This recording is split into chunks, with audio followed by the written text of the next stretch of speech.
السلام عليكم ورحمه الله وبركاته. النهارده هعمل لكم احلى صينيه سمك تونه في الفرن. معايا السمك التونه غسلاه طبعا منضفاه.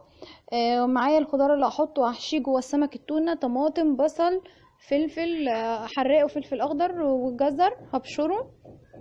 خليكم معايا اهو. ده شكل الخضار بعد ما قطعته: البصل والفلفل، فلفل حراق وجزر بشرته، والطماطم. في ملحوظه مهمه لازم اقولها لكم: الطماطم يا جماعه يا ريت اما تقطعوها تشيلوا القلب الحته الخضراء دي اللي قدام عشان بيبقى فيها كيماوي.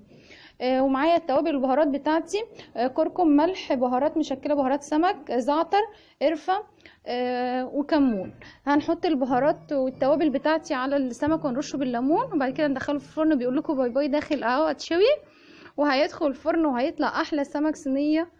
وهعمل جنبيه سلطه طحينه، والاشكال اللي فيها ده عباره عن معلقه كركم لوحدها ومعلقه بابريكا، وبخلطهم بالزيت وبعملها الاشكال دي بالخله.